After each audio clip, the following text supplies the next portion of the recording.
Here's Dr. Shalygin. Thank you. He has joined us. We are recording. I will remind the reporters on the line to please mute your line and keep your camera off to minimize background noise. We will give the providers an opportunity to make a few brief comments, and then we will take questions from the press. We will start today. I will also tell you that this presentation is being recorded and will be posted on our YouTube page and made available to anybody who wishes it later. Just send us a note and we'll send you the link. We will start today with Dr. David Peterman, a pediatrician and the CEO of Primary Health Medical Group.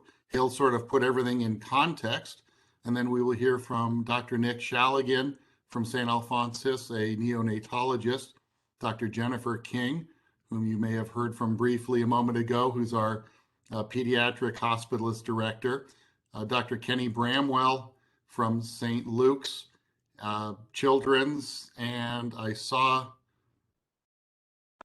Dr. Miller somewhere, but she has disappeared from my screen, so I'm sure she is here. We will start by introducing Dr. Peterman. Good afternoon, Dr. Peterman. Good afternoon. So thank you for having me.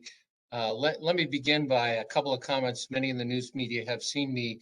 I do wear two hats. I am the CEO of Primary Health Medical Group, and I am a pediatrician. But I can tell you today I'm the most comfortable because we're talking about children, and most importantly, I'm on this call with pediatricians. And this is a group that, of course, I have great empathy for. And I would just say that for those of us that spend our day in the outpatient primary care, we are incredibly grateful to all the doctors that are on this call, because on a daily basis, we send patients to the hospital, and now some with COVID, and these doctors are there and they take care of them. So we owe them a great deal of gratitude. Sometimes we take them for granted, but we appreciate what they're doing.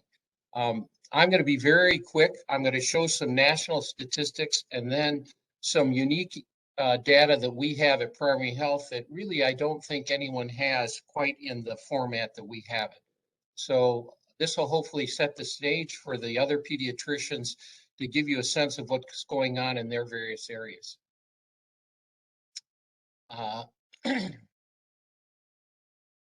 Okay. So these are recent statistics from the CDC, and the CDC is always about 3 or 4 weeks behind. So these statistics represent, I believe, the last week of August. So first of all, in the last week of August, more than 200,000 children were diagnosed with COVID in the US. In terms of, there was a 5 times increase in the number of children and adolescents hospitalized during the last week of August when you compare it with the beginning weeks rates in June in the US. That's a huge increase. The next one's even bigger. There was a 10-fold increase in the number of children 0 to 4 hospitalized during the last week of August compared to June. And again, some of those of the pediatricians on this call, I'm sure can tell you in more detail about that group. But that's a scary figure, 0 to 4, 10-time increase in admissions to the hospital. Unvaccinated teens, their hospitalization rate is 10 times more than the vaccinated. If there's nothing else that is taken from this talk, and it's that statistic, which is to get the 12 and older vaccinated, I would hope that would come out of it. And then in terms of pediatric COVID cases, we all understand what's going on with various masking rules and the lack of masking rules. And again, the CDC just came out with a study in which they looked at 520 counties across the US. And clearly those counties where the school districts had universal masking mandates, the cases were significantly lower or significantly higher in those without the mask mandates in the schools. So we can go to the next slide. This slide is a little bit complicated, and actually I'm having a little trouble seeing the numbers. Let me just see if I can get closer to it. I don't know if if those watching can see it, Mark. There we go. Better. Okay. So, and then if we could see the rest of the slide. I'm very happy, Mark, you're doing this and not me. That's fine. So what you see across the front is off across the top represents Boise School District. I think the second one is Caldwell, then CUNA, Nampa, and then finally West Ada. And let's zero in on the positivity numbers. So at Primary Health, we do testing in the thousands and have throughout this pandemic, and we've tested over 150,000. And we track children in terms of their residence, in terms of their zip code, and so we match them to school districts. And historically, we've been quite predictive in terms of what we're seeing. So in most cases, I feel this is very accurate information. I share it with the state. Kathy Turner, Dr. Turner was on the call yesterday. Again, it is rare that her data and our data doesn't match up. The slide now, looking way to the left, again, I'm having a little difficulty seeing it, but maybe you can see it. What it shows is the positivity rate in the Boise School District, and it starts in July and then it goes down. What you're seeing in most cases, the positivity rate of the kids at Boise School District are lower. Now it bounces around a little bit, 14%, 17%, but there is a constancy even as you get into September when the kids are back in school. And obviously this is a school district that started with mask mandates right from the beginning. Caldwell District and this data includes Valley View. Valley View does not have a mask mandate, and Caldwell did implement one. What you see here, and this is also consistent with the positivity rate of Canyon County, it's very high. And in some instances, it goes as high as 30%. That's a scary, scary statistic. It's what you begin to see when children are in school and they don't wear masks. CUNA has not had a mask mandate throughout, and there's no other way to put it. You look at those numbers, they're very high, they're consistently high. There's nothing about it that peaks out. Nampa School District, again, no clear mandate. And again, very high percentage rate and no sense of going down or leveling off. And then finally, West Ada, again, we see their rate in a sense getting higher in the 20% range. But then, as you know, they implemented a mask mandate 2 weeks ago, and you see some data there near the bottom of the slide on West Ada, way to the right, where you don't see the increase, and you start to see some leveling. It's a little too early to know for sure, but again, what's the take home of this slide? First of all, there is an incredibly high positivity rate among the children in the school. The second is masks do work. Unequivocally, they work.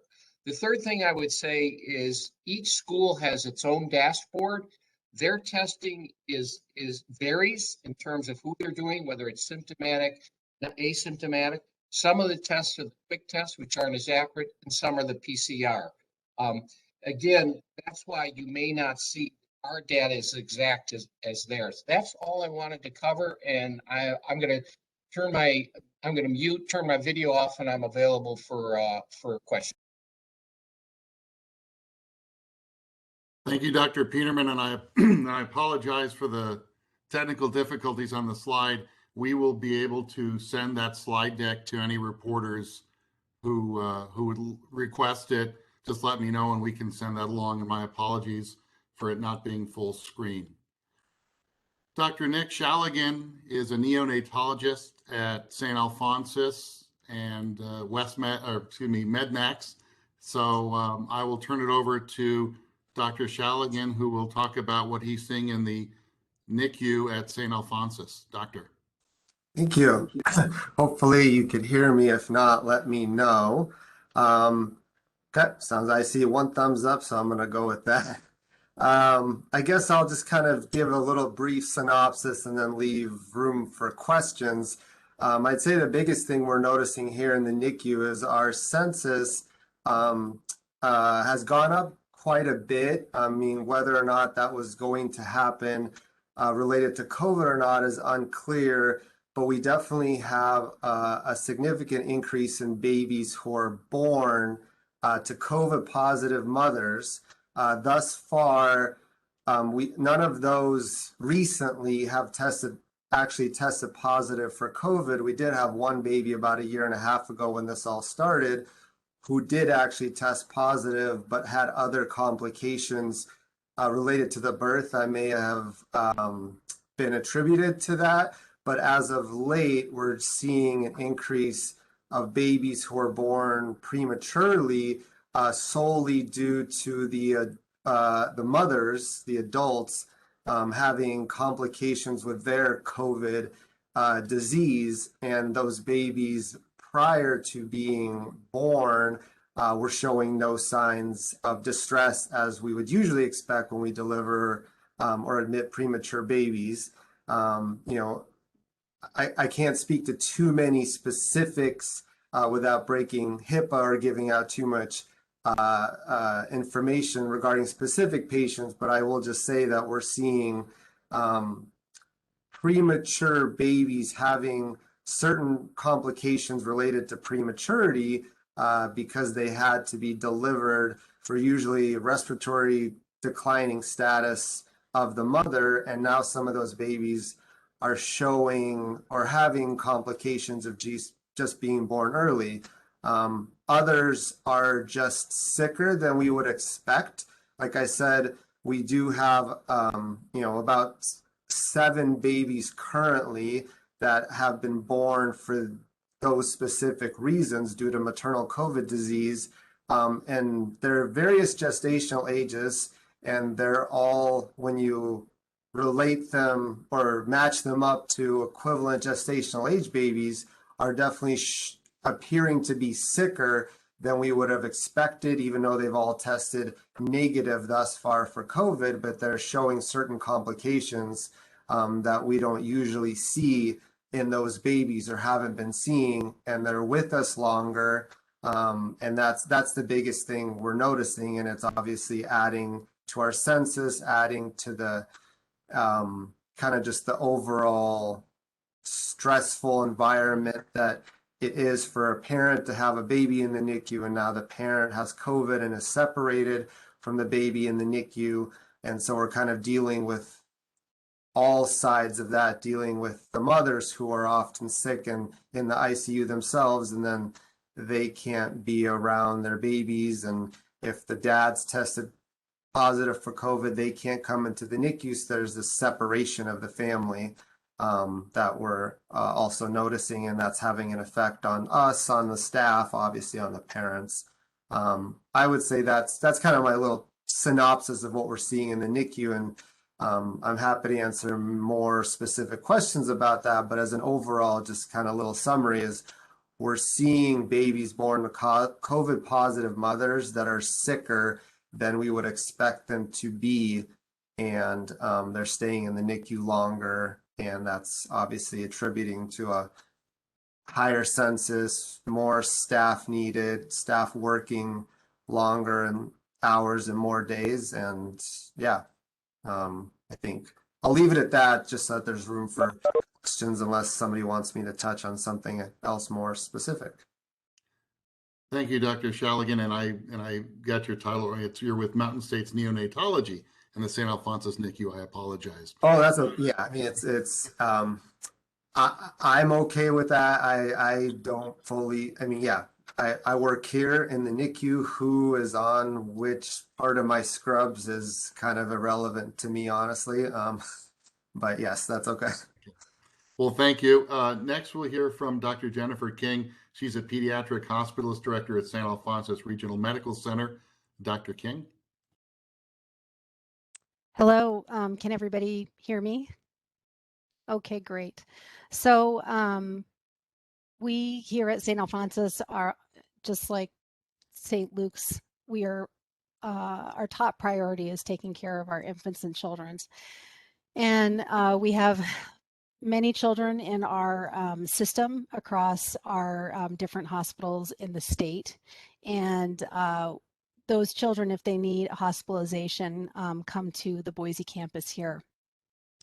The biggest effect that I think our team, our unit has seen has been a ripple effect from the constraints that have been put on the system, the hospital, as it's been flooded with patients, mainly adult patients.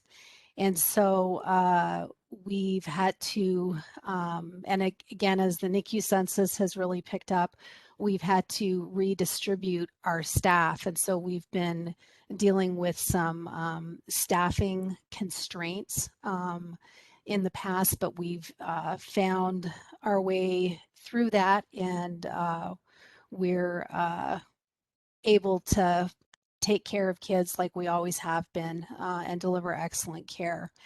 It's been challenging. Again, our nurses have been, some of the staffing shortage has come from nurses resigning due to burnout. We've seen that on both the labor and delivery side, the postpartum side, and in the pediatric unit.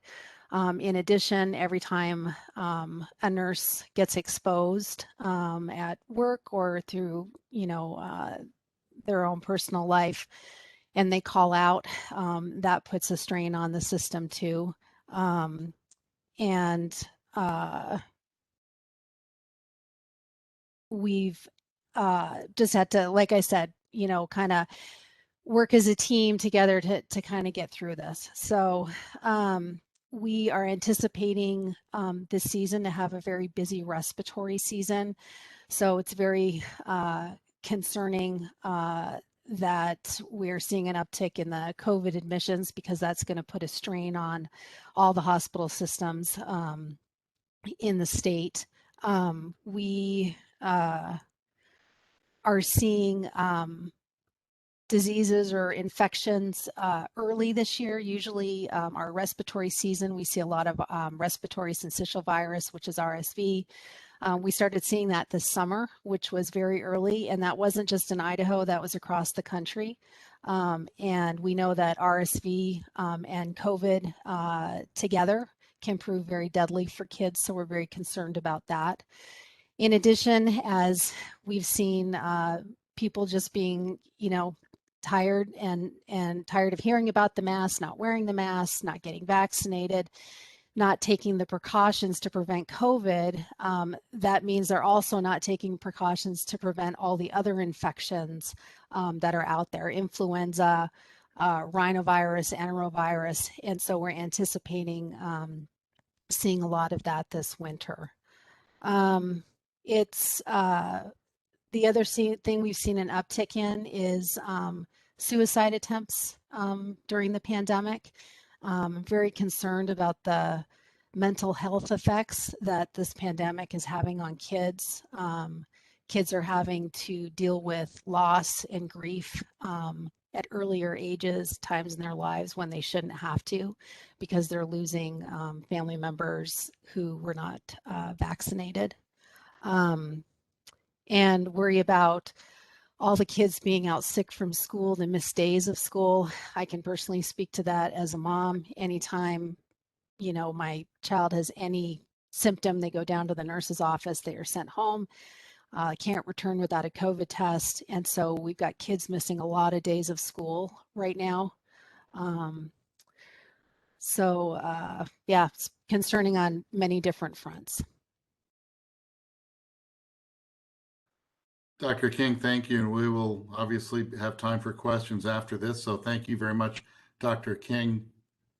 If you have a question after we get through the other two physicians, I see that Audrey Dutton's already raised her hand. So please raise your hand, or if you have a question you want to put in the chat, put that in the chat as well. We'll now turn it over to Dr. Kenny Bramwell, Assistant Medical Director at St. Luke's Children's, for his perspective and what's going on at the Children's Hospital and at St. Luke's. Dr. Bramwell. You might be on mute, Dr. Bramwell. Yes, indeed. Thank you. I'll start again. Thank you, Mark, for helping me understand the mute button. And thank you all for being here and for showing the interest that you have both today and historically in these events surrounding COVID. As mentioned already, I'm the System Medical Director for St. Luke's Children's, and I'm an emergency physician or pediatric emergency physician as well. What I will tell you, what we're seeing within the hospital for St. Luke's is, as Dr. Peterman mentioned, there's been an uptick in cases, and we have also seen so far that our admissions to the hospital for pediatric aged patients has gone up about 5 times compared with compared with June and July, where we were having 4 or 5 patients admitted each month. We will certainly hit 20, and we're not even through the month yet. So we are seeing that same level of increase. Something else to bear in mind, over the course of COVID for the last 18 months, children represent about 20% of the population. They have represented about 10% of the positive cases. Recently, that's gone up as high as 25% of the new cases. So children are being infected at a very high rate and being admitted at a moderately high rate as well. It's probably worth mentioning that within the system of St. Luke's, in our 7 hospitals, as of today, we have 5 children admitted with COVID, and we have 300 adults admitted with COVID. So while it is certainly worrisome that the number of children has risen, it is nowhere near the catastrophe that is happening to our adult partners inside the hospitals right now.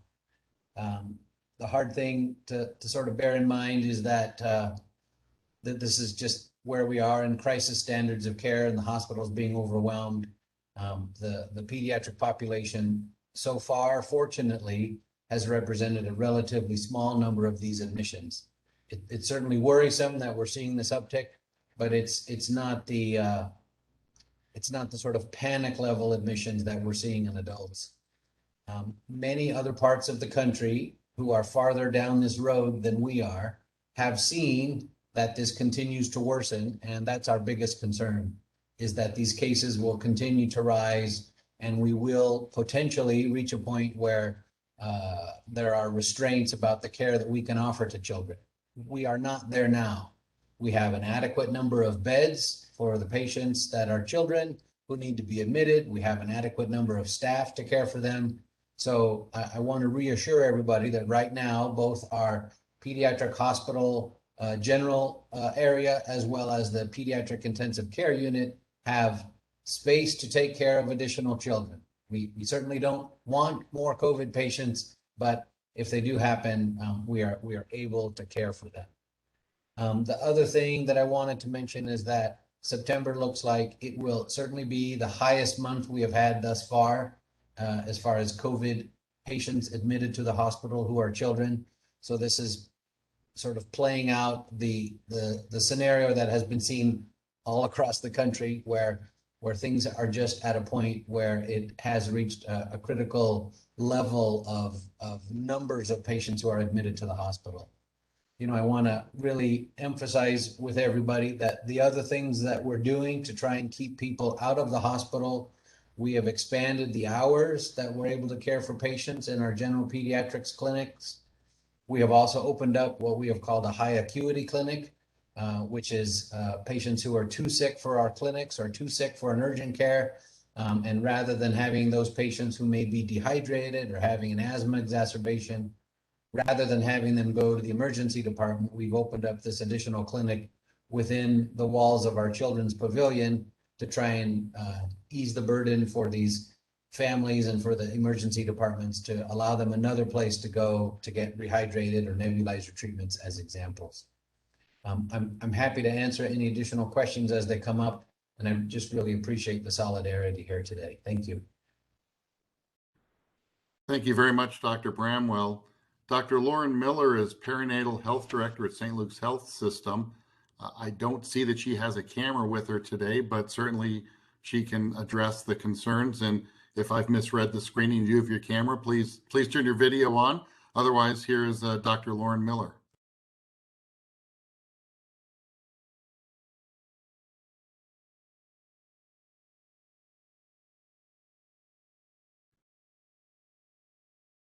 And Dr. Miller, I believe you may be muted. We're not hearing Dr. Miller. Are you with us? There we go. Okay, great. Thank you, Dr. Miller. Well, it says it's on. Let's try that. It was working earlier. Well, we'll see if it wants to start working. But yes, I am the perinatal director for the Boise Central District at St. Luke's, so overseeing the labor and delivery unit, primarily at the Boise campus, and just focusing on everything that we have seen and talked about already today. We're really encouraging our moms to be vaccinated. We have tons of data now on the safety of vaccination for our moms. And we're really trying to focus on vaccinating the whole family to protect the entire unit, both the kids who can't be vaccinated yet, so that the whole house can protect those kiddos and keep them in school, as well as to protect our moms. The second wave of COVID, we have seen far more ICU admissions than we saw during the first wave of the pandemic, and much longer courses for the women in the ICU. We're talking 4 or 5 weeks, and multiple complications stemming from their long ICU stay. So it's not only just the infection with SARS-CoV-2, it is all the secondary infections that occur. It's the complications with their prolonged ventilation leading to complications for them. So it's not just the primary insult, it's all the other factors as well that is making this wave so much harder for our moms. We've certainly seen adverse outcomes, just as we've seen in other states around the country. We are starting to see and feel that here in the greater Idaho area and Eastern Oregon area, where we have had losses of babies, we've had losses of moms, and that is really, truly devastating. And so really, we've just been begging and pleading for our moms and our families to trust us and trust the information that we're giving them, that everything that we have as far as data points to very good safety information for vaccination during pregnancy, as well as postpartum and during lactation. There have been some new data being published recently as we accumulate more cases from around the world that are a little bit scary. We're starting to see an increase in risk of stillbirth that are directly reportable and secondary to no other problem other than COVID infection. I have personally seen several cases here in the last couple of weeks that had no other reason as a cause for their stillbirth other than their proximity to having a significant COVID infection. And that is very scary. We certainly see that with other infections in pregnancy, but not to this extent currently. And I think as time goes on, as we get more data from pathologists and retrospective case series, that we're going to see more and more cases attributable to COVID infection. And then also on that same note is we have more data now on the vertical transmission. When the COVID first broke, we weren't thinking that the virus was crossing the placenta and infecting the neonates. But just today, new publications were reporting that we're seeing a 1 to 4% rate of vertical transmission. And an article just published in JAMA noted up to a 13% risk of vertical transmission to the neonates. And that is also scary for our littlest of babies, especially when they're being born prematurely already because of how sick the mom is. So I don't think that I need to reiterate over and over again all the increased risks to moms, ICU admission, invasive ventilation, needing heart-lung machines. We are seeing all of that in our communities, and that is very scary. And these are in moms who don't have any of the other risk factors. We think about, are they overweight? Do they have diabetes? Did they already have heart failure? Did they have other complications? That's not what we're seeing. The moms that I've had in the ICU are completely healthy. They're runners, they're active, they have multiple children at home. They're in their mid-20s or mid-30s. They're not in any other way unhealthy moms, and they are just having the bad luck of catching COVID and having the massive inflammatory response that's landing them in the ICU. And then I can answer additional questions as we move forward. And I'll see if I can get my camera to work. Thank you, Dr. Miller. So now we will open up to questions. The first hand that was raised is Audrey Dutton. So would you please unmute your mic, introduce yourself and your media outlet and to whom you'd like to address the question, and go ahead, Audrey. Mark, this is David Peterman. I'll be very quick. Before Audrey starts, I just wanted to make another point. I really think it's important, and it came from Dr. King and Dr. Bramwell. I think everyone should realize what we're seeing as pediatrician in the outpatient. I've practiced many years. I have never seen so much anxiety, depression, and other mental health issues in children going down to very young ages, along with this multiple school problems, not because they're wearing masks, but because of what Dr. King referred to as missing classes. The other thing is again, all the pediatricians in this community are working very hard to keep patients out of the hospital for the very reasons that Dr. Bramwell referenced. And I wanted to just simply say, primary health, we've expanded doing vaccinations out in parking lots. The governor's given us the National Guard. We've expanded hours in our pediatric urgent care.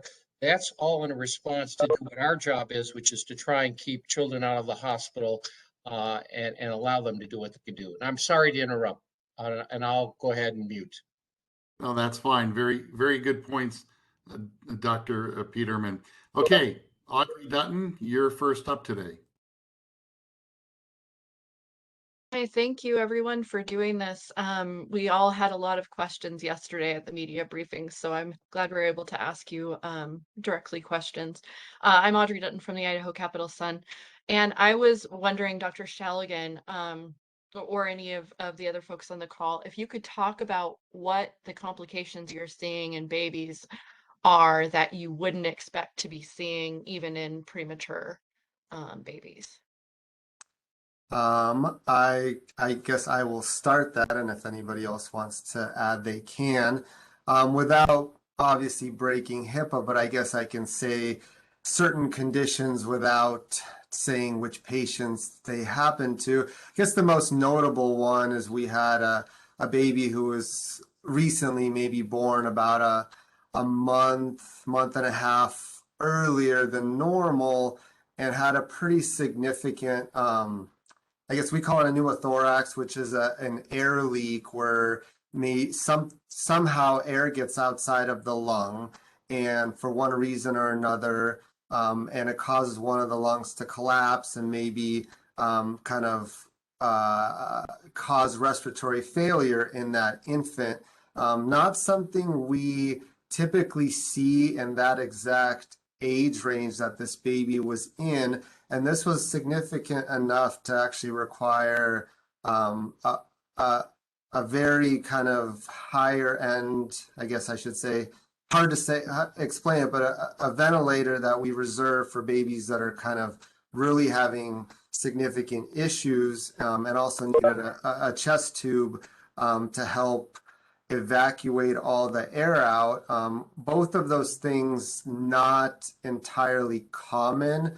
In the sense of in the last probably 3, 4, 5 years, we haven't seen that. And whether or not that's directly related to COVID, I can't say 100% because this baby did not test positive for COVID, but the mother was. And so it was one of the several babies born to a mother who was COVID positive and unvaccinated. That's just kind of one example. The rest of them, without giving more specifics, have just had a longer need to be on oxygen in terms of their respiratory course than we would have otherwise expected.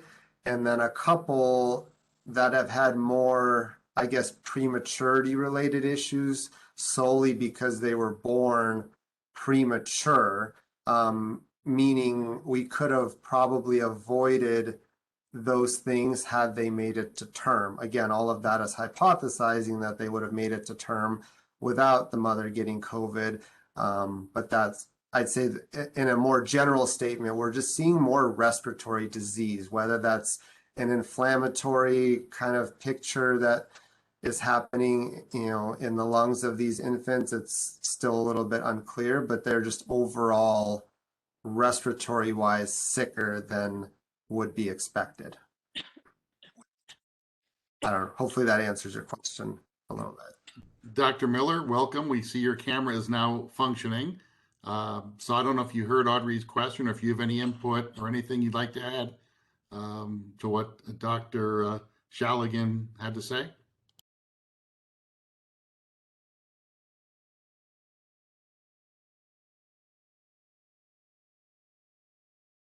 You're going to have to unmute your line, Dr. Miller. Oh, there we go. I think that a lot of the NICU complications that we're seeing are largely secondary to the mom's condition and our necessity to deliver early. We are seeing more preeclampsia in the moms who have COVID-19, and that typically necessitates an early delivery.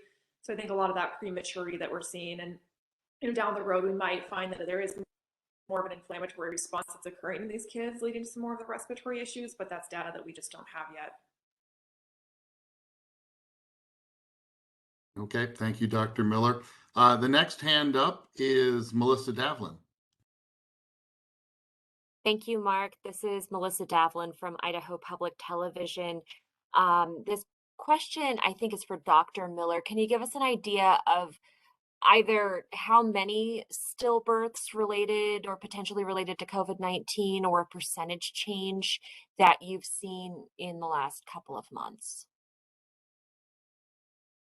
So we don't have our quarterly data yet. We should have that in the next couple of weeks coming out. So anything that I have right now is mostly just anecdotal data. I can say that just personally, I have reviewed a multitude of cases here in the last month. We're looking at their pathology reports. That's the only thing that I can find. They didn't have lupus. They didn't have any other medical problem. Stillbirths do unfortunately happen. And could it just be the bad luck that they happen to have COVID? Sure. Time will tell, in a year or two down the road when we have a lot more data from around the country in big population studies. I do think that's ultimately what we'll find, is that there is an increase directly attributable, but that's just conjecture at this point. Dr. Bramwell, did you have something you wanted to add to that? No, I think Lauren did a good job summarizing what we know right now. We'd like to give you some definitive numbers, and we don't have them yet as far as the increase in stillbirth or in premature birth.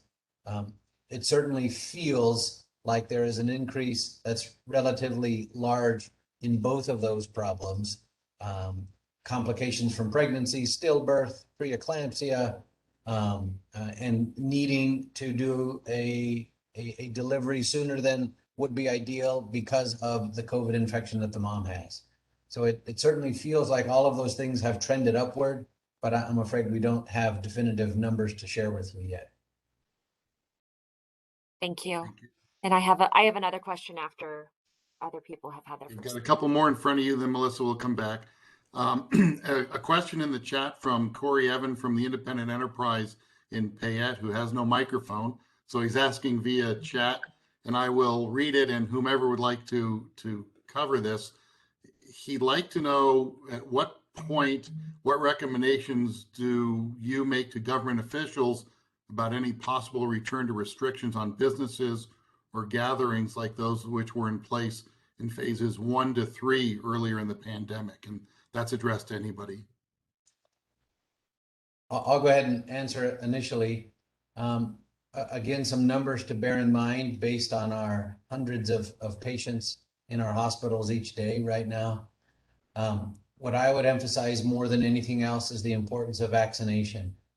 If you look at how vaccination works and you compare people who are vaccinated with people who are not vaccinated, you are 10 times more likely to be hospitalized if you are unvaccinated. 10 times more likely to end up in the hospital if you are unvaccinated. And you are 50 times more likely to end up in an intensive care unit. So the greatest weapon we have right now that we did not have in the first few phases of this pandemic is the vaccine. The vaccine is fantastic, safe, and effective. It is by far our best weapon against all of these problems and against all of these variants. So I would emphasize the importance of vaccination over everything else. When there are times, for example, now where we have a particularly contagious variant, the other things that we can do are also helpful. Masking, distancing, and practicing the other issues that have to do with ventilation and safety. But by far, I would say our best course of action is increasing vaccination in everybody who is old enough to get it. And if I could briefly piggyback, sorry, Jen, I just saw that. I'll be quick. Is that because that reminded me, we have a pretty small group there's only 3 of us docs here, so we kind of know every single patient that's usually born in this NICU. And especially since COVID started, I can name every single one that's been born to a COVID positive mother. I've happened to be here for almost all of them. And I will say none, so 0 out of probably the 10 or so total we've seen in the last maybe, I don't know, months to a year have yet to be born to mothers who have been vaccinated. Every single baby in the NICU right now who has been born to a COVID positive mother has been born to a COVID positive unvaccinated mother. We just haven't, unless, Dr. King can speak to any babies that would have not ended up in the NICU that maybe were born to a COVID positive vaccinated mother. I have yet to see any. And so I would like to stress the importance of vaccinating versus, rolling back, or obviously masking. All of those things are very important, but I would say the vaccination part, from what we're seeing anecdotally and what I'm seeing in the NICU, is the most important part for mothers to get vaccinated with a safe vaccine that has not proven to show any kind of detrimental effects to the pregnant mother or baby as we currently know. And so I think that is the biggest push that we need at the moment. Sorry, Dr. King. Oh, no, that's fine. The one thing that I would like to add is, right now we don't have the vaccine approved yet for kids under 12. And so we hope it's coming soon this fall for kids over 5, but that still will leave our kids 0 to 5 vulnerable. And so the best way we have of protecting our children, our vulnerable population, is to vaccinate everyone around them and create, hopefully a cocoon around them. It's not going to be, impervious, but it's our best chance of keeping those kids safe until the vaccine is approved for everyone. It's also our best way, Dr. Peterman can speak to this, to keep our kids in school and cut down on all those missed days, and to end this pandemic so that we can start seeing those levels of anxiety hopefully decreasing, suicide attempts, all those things I spoke to. I'm with everyone here. I can't emphasize it enough that everyone needs to get vaccinated. Thank you. We will move on. There's quite a list of folks who have to ask questions, so we will try to move this along quickly. Kevin Richard, you're up next. Thanks, Mark. This is Kevin Richard with Idaho Education News, and I'll ask this to anybody who wants to weigh in on it. I wanted to ask you to juxtapose the reality that you're seeing in the hospitals with these case numbers and with the child case numbers increasing against what we're seeing in school boards. Just last night, Pocatello decided to continue with an optional mask policy. Coeur d'Alene has dropped the idea of revisiting the issue after having a demonstration outside a board meeting last week. Can you juxtapose those two realities, what you're seeing as opposed to what's happening in the at the school board level? Sure, I'm happy to take a crack at it. I've spent a lot of time in the last year working with a variety of school boards in varying capacities. And I will say, I'm not coming up with any nice words to describe the way that the school boards have responded to this problem, because they just don't seem to understand the importance of masks in public settings. Masks to me are a rather trivial thing to wear in the course of my day as an emergency doctor. And they've been shown as recently as last Friday in materials from the CDC to change the prevalence of COVID in a school by at least 1/3. In other words, you are 3 times more likely to have outbreaks in schools that don't wear masks. It's actually 3.5, but that's That's a hard number. The challenge is that I think we have, because of inactivity from our president and our governor, we have left the public health decisions up to school boards, which they really have no interest in doing. Some of them have engaged in these discussions and have sort of realized the level of importance that these masks are in preventing the spread of illness, and they've embraced it. Some of them have just chosen, perhaps out of self-preservation from the angry mobs at their meetings, to just ignore the question. And it's unfortunate that the school boards are sort of the only place where this public health issue is being debated, because either national, statewide, or city officials have chosen not to engage. It's an unfortunate burden on the school boards, and to a large degree, it feels like there are two realities. The reality that I experience in the hospital with an overwhelming number of patients, and the reality that I see in the community where few people are masking. So it's not just the school boards, it's many of the members of the public who are simply delusional about how serious this problem is. Yeah, this is David Peterman. I'm going to tag along with Kenny here on a couple of items. First of all, what we haven't talked about, which is what we're seeing more of in the outpatient, is the impact of coronavirus, particularly long haul in children. I can give you 2 or 3 examples. One is an adolescent who now has a pacemaker, completely healthy. And will he need the pacemaker for the rest of his life? I don't know the answer to that. I have other patients in which were superb athletes in all kinds of sports. And one still is not back to normal. Another one took 4 or 5 months to recover. So the impacts of COVID, as we've talked about mental health, and now we're seeing long haul in children, which is not totally explainable. It has an enormous impact.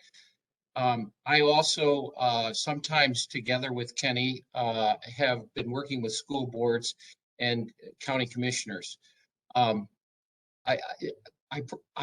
think I've earned the ability to say some of what I've seen from school boards, from my perspective, can only be referred to as shameful. At some point, we need to think beyond ourselves and our community, and in particular our children. And when you think of children getting COVID and spreading it to someone who's immunocompromised or older, that's when you begin to just shake your head. And so I couldn't agree with Kenny more strongly that it is extremely frustrating to see what some of the school boards have done. And at some point, you have to simply say, this isn't right. And along with that, you have to simply say, no, that information is not correct. Vaccines work and are incredibly safe. Masks work and have no negative impacts on children or their learning. Dr. Miller, did you have something you wanted to add? I just think one of the other things that the school boards haven't been taking into consideration is all the other infections that masks are helping prevent that also help the capacity of our healthcare systems. So reducing RSV, reducing flu, going around, the things that do really make kids get sick and potentially die, right? We all hear in the news, oh, COVID's not so bad in kids, right? And I think the school boards are hearing that and not realizing that even if that is the case, some of these kids, like we're talking about right now, do get severely ill, and you don't know who that kid is going to be. So one, we need to protect those kids, but also to reduce all the other burden of illness so that we have enough resources in our hospitals to actually care for the kids who do get RSV and do get flu and do need our help and just have an asthma exacerbation or break their leg out playing on their bike in the street, right? If our hospitals can't care for these kids, then we're doing a disservice to everyone, and masks would help reduce that risk. Thank you.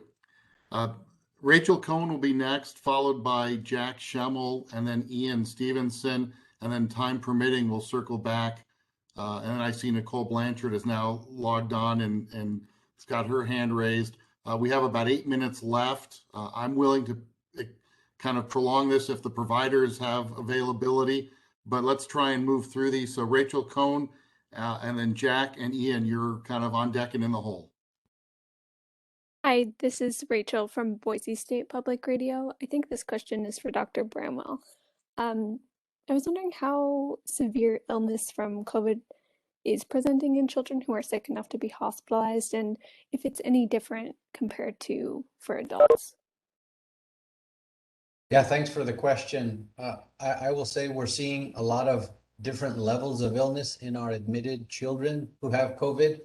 Sometimes we see what I will call incidental COVID, where the patient unfortunately is suffering from severe anxiety or depression and tries to take their own life. And they, in a series of tests that they undergo, turns out that they're positive for COVID, but they are otherwise asymptomatic. So that's one category of patients that we see, that unfortunately those patients have to stay in the hospital until they're COVID negative because the psychiatric facilities have chosen not to take anyone who has COVID, and that's another discussion. There's another group of patients who have complex medical issues. Perhaps they have trisomy 21, perhaps they have prematurity, perhaps they have other endocrine issues, and they get COVID and their little bodies decompensate because they have sort of less reserve than other children their same age would have. And then we have the children who get admitted with acute COVID, who over the course of a few days become increasingly dependent on extra oxygen and sometimes need to be on a ventilator. That is a small portion of the patients that we are seeing, but it does happen.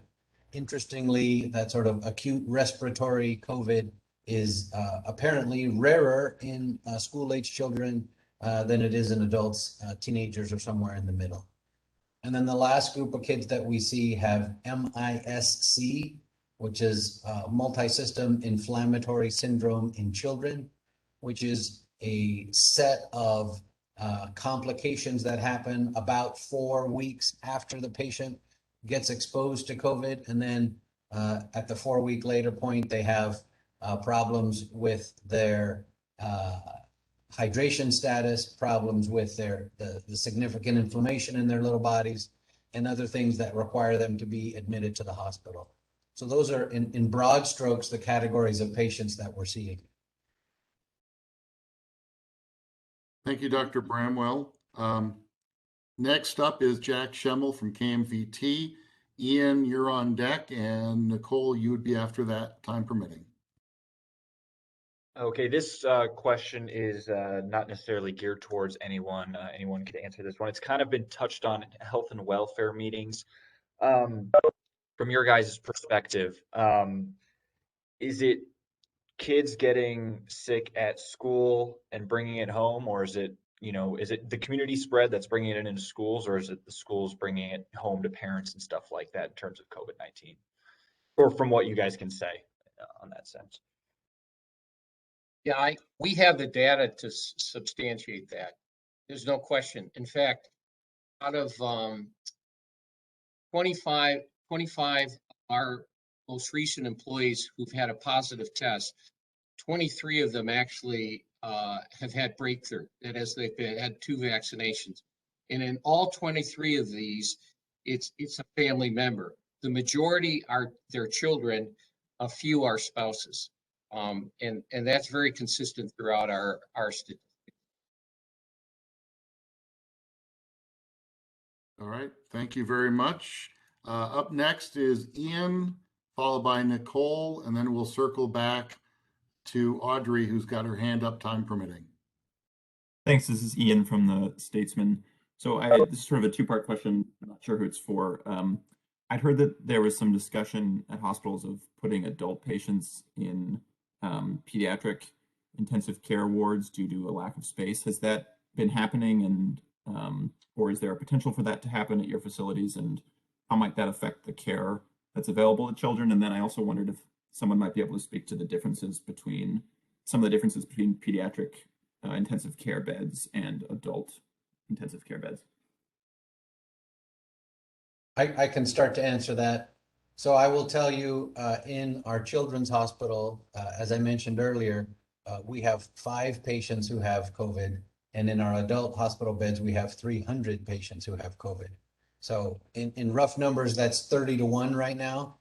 the adult units, both at our St. Luke's facilities and at our friends at St. Al's. The adult units are overrun with what is apparently an unending supply of unvaccinated patients who need to be admitted to the hospitals. So that's the main problem, is that we are running out of real estate. We have shut down outpatient surgeries. We have shut down cardiac catheterization, and we've opened those beds and those units with additional staff, and we've done everything we possibly can. One of the other things that we are looking at doing is using 6 or 7 of our beds that are in our children's hospital for patients who are at a transitional age between what is usually defined as childhood and what is usually defined as adulthood. So what we're looking at doing, in essence, is using 7 more beds within the children's hospital to take care of 18 to 21-year-old patients. And this is just an accommodation we're making in all of the many things that are happening with crisis standards of care to try and help out where we can. And the reason we can help out currently is those beds are not currently occupied by young children with COVID or other illnesses. So we have the ability to use those beds. Hopefully that answers those questions. Thank you, Dr. Bramwell. Next up is Nicole Blanchard, and then Audrey, you're up next, but also Pat Caldwell has chimed in, so I may move Pat up ahead just to give him a first crack. But Nicole, go ahead. Thanks, Mark. This is Nicole Blanchard with the Idaho Statesman. My question is for Dr. Miller. You mentioned that we're seeing stillbirths, losses of babies and of mothers, and I was curious if you could speak a little bit more to the maternal deaths that you've seen, maybe how frequently this is happening, and in these situations, are healthcare providers able to deliver these babies, or are these cases where both the mother and a fetus are lost? I'm not aware of any cases where we've lost both a mom and a baby, but because of the rarity of the cases and HIPAA, I really can't discuss any details about them, other than to say that they were severely ill with specific COVID complications requiring significant respiratory support. And that's really all that I can say about those cases right now.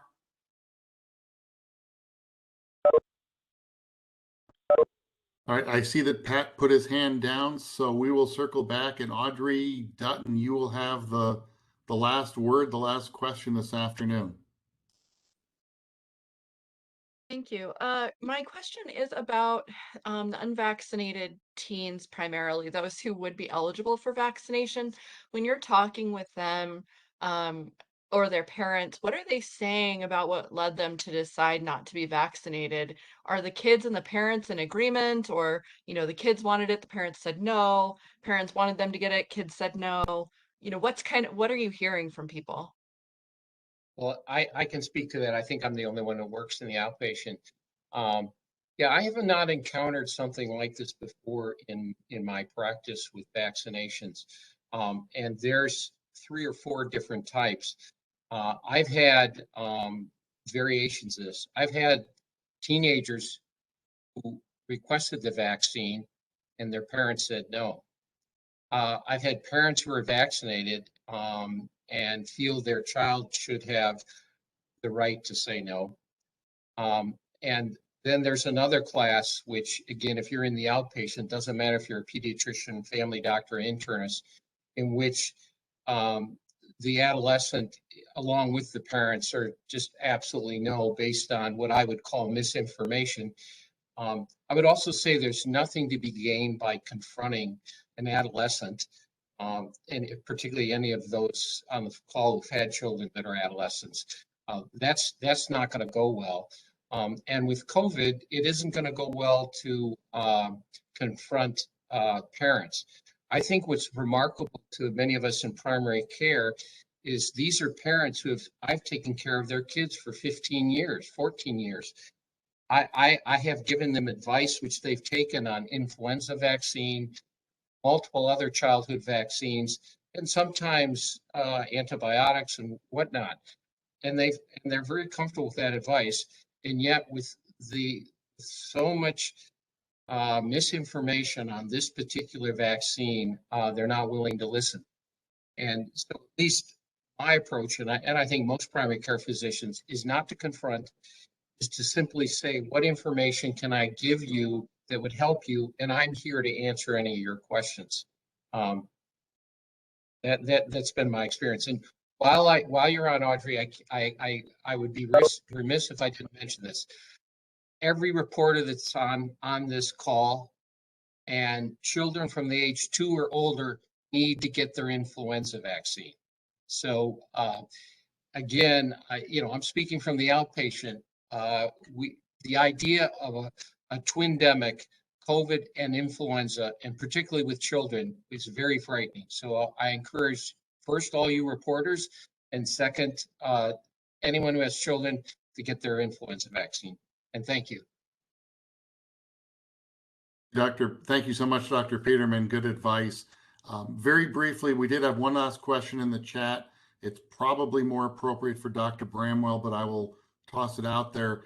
Is it possible to give a characterization of these pediatric hospitalizations compared to adult hospitalizations? Things like length of stay, course of treatment, rough idea of ages. Is there any kind of comparison that you can give to an adult case?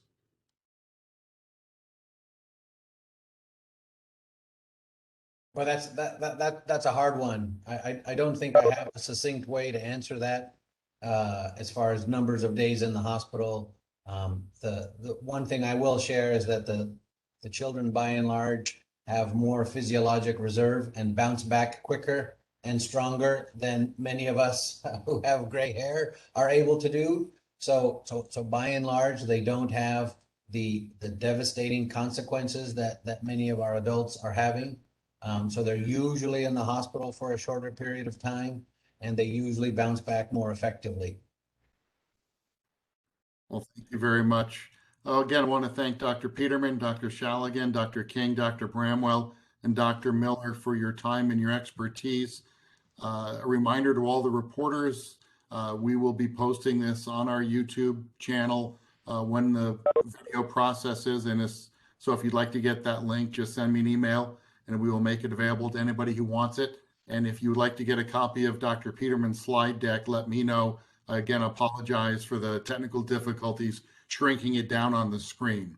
With that, thank you all for your participation and your interest, and we will talk to you again soon. Thank you very much.